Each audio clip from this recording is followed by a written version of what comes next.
আসসালামু আলাইকুম। Real village cooking চ্যানেলে সবাইকে ওয়েলকাম জানাচ্ছি।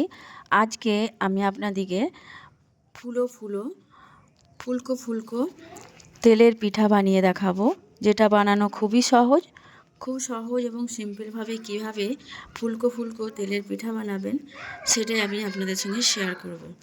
চলুন তাহলে শুরু করি আজকের এই পিঠা। এই চালটা আমি 1 ঘন্টা ভিজিয়ে এখানে আমি রেখেছিলাম। আতপ ভালো চাল করে নিয়ে ধুয়ে নিয়েছি। পরিষ্কার করে নিয়ে আমি মিক্সিং জারের মধ্যে দিয়ে দিচ্ছি। আর এটাকে আমি কোনো রকম জল ব্যবহার করি না, এটাকে আমি ঘুরিয়ে নেব। এই দেখুন আমি এটাকে ঘুরিয়ে নিয়েছি। এই দেখুন একটু তুলে দেখাচ্ছি, ঠিক এই রকম হবে।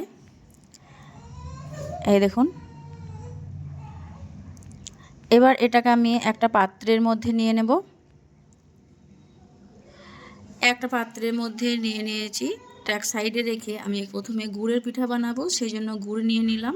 এখানে 50 গ্রামের মতো গুড় আছে। জল এবং গুড় আমি একসঙ্গে মিশিয়ে দিয়েছি। এখানে 1 বাটি পরিমাণে জল আছে। ভালোভাবে একটু গুড়টা গলিয়ে নেওয়া পর্যন্ত আমি এটাকে রান্না করব। গুড়টা এখানে গলে গেছে, এবার এটাকে আমি নামিয়ে নেব। গুড়ের মধ্যে যেহেতু অনেক কিছু থাকে, সেই জন্য আমি এটাকে ছেঁকে নেব।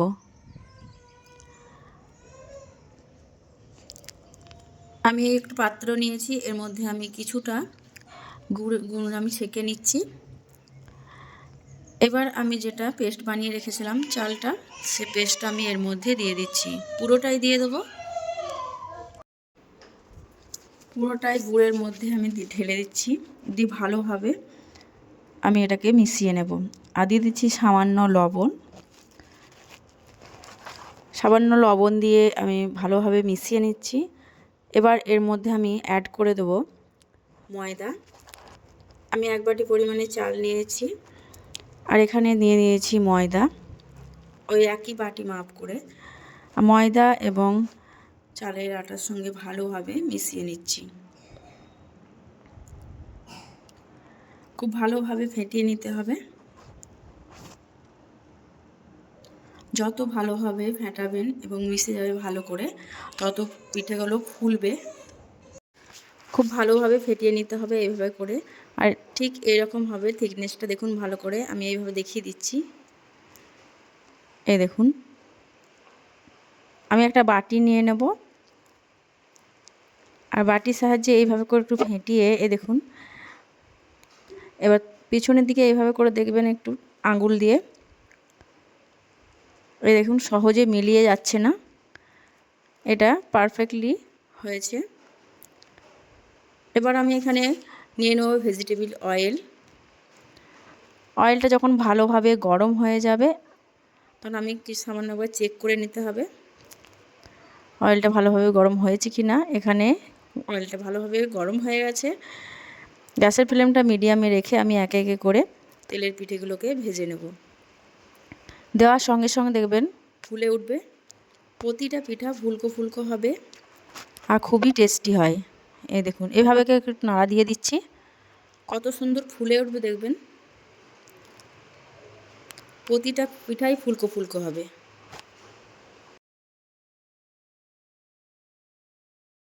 এগুলি ফ্রাই করতে বেশি টাইম লাগে না, অল্প সময়ের মধ্যে হয়ে যায়। আমি একে একে করে সব কটা পিঠাকে আমি বানিয়ে নেব। এবার এটা হয়ে গেছে, এটা আমি তেল ঝরিয়ে তুলে নিচ্ছি। ঠিক একইভাবে আবারও একটা দিয়ে দিচ্ছি। দেওয়ার সঙ্গে সঙ্গে দেখবেন ফুলে উঠবে। উল্টে পাল্টে ভালোভাবে করে এটাকেও ফ্রাই করে নিচ্ছি।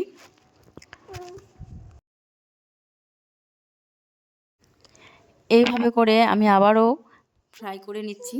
প্রতিটা পিঠা একইভাবে ফুলে উঠবে। দেখুন কতটা সুন্দর হয়েছে ফুলকো ফুলকো এই তেলের পিঠা। সব কটা আমি এখানে ফ্রাই করে নিয়েছি। এই দেখুন কত সুন্দর হয়েছে, প্রতিটা পিঠায় ফুলকো ফুলকো। আমি একটু ভালোভাবে দেখিয়ে দিচ্ছি। এই দেখুন পিঠাগুলো কত সুন্দর হয়েছে। প্রতিটা পিঠায় ভেতরটা ফাঁপালো আর নরম, মুখে দিলেই মিলিয়ে যাবে, এতটাই সুস্বাদু হয়েছে পিঠাগুলো। বাড়িতে থাকা উপকরণ দিয়েই সহজেই বানিয়ে নিতে পারবেন এইভাবে তেলের এই পিঠা। সামান্য উপকরণেই এই রেসিপিটা বানানো যায়। যারা এই পিঠা বানাতে জানেন না তারাও সহজে বানিয়ে নিতে পারবেন। বাড়িতে একবার হলেও ট্রাই করে দেখবেন, দেখবেন খুবই ভালো লাগবে। আর 1 সপ্তাহ ধরে আপনারা রেখে খেতে পারবেন। আমি একটা ভেঙে দেখাবো। এখন এগুলো গরম আছে। আমার এই রেসিপি আপনাদের কেমন লাগলো অবশ্যই কমেন্টে জানাবেন। ভালো লাগলে চ্যানেলটা সাবস্ক্রাইব করে পাশে থাকার অনুরোধ রইল। একটা ভেঙে দেখাচ্ছি, দেখুন কতটা সুন্দর হয়েছে, ভিতরটা কতটা ফাঁপালো। এই দেখুন কতটা সুন্দর হয়েছে ভেতরটা, মুখে দিলেই মিলে যাবে, এতটাই সুস্বাদু হয় এই পিঠাগুলো। বেশি করে বানিয়ে রেখে দেবেন, আর যখন খুশি ইচ্ছা মতো বৃষ্টির দিনে হোক বিকেলবেলায় খাবেন, খেতে খুবই ভালো লাগবে। প্রতিটা পিঠা একই রকম, ভেতরটা ফাঁপালো, ওপরটা এই দেখুন ভেতরটা খুবই ফাঁপালো। এই দেখুন প্রতিটা পিঠায় ঠিক একই রকম। আজকের এই রেসিপি এখানেই শেষ করছি।